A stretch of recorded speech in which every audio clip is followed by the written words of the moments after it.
linde taifa letu la Kenya.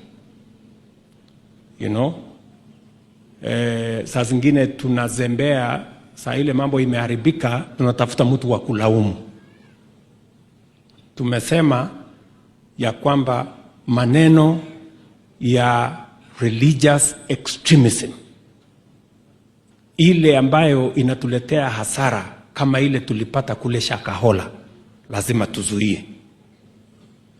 Tumesema vile vile mambo ya vijana wetu wanaangaishwa, they are being terrorized kule kwa social media, na mambo machafu, mambo ya usherati, mambo ya pornography. Hiyo pia lazima tuzuie kama serikali. Wale wanaendesha hiyo biashara ya kuumiza vijana wetu, mpaka unakuta vijana wengi wanaenda commit suicide, wanajinyonga kwa sababu ya terrorism ile iko huko ndani ya mitandao. Lazima tuwazuie hawa watu.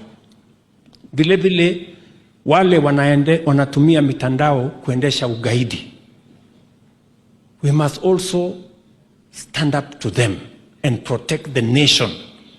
We must protect Kenya. Na tuseme ukweli. Najua kuna watu wanatafuta kuchafua Kenya kwa mbinu zote. Rais alisaini hii sheria, ilikuweko. Amendment ilianza 2024. Amendment ilifanywa na bunge. Mimi niliamuka on Wednesday. Mimi nikiwa kwa sababu hiyo ndio ilikuwa kazi yangu ya siku hiyo, na ni kazi ya kikatiba ya kutia mkono sheria, kwa sababu ilikuwa imepita viwango vyote. Nikaletewa na speaker. Bahati mbaya tukapoteza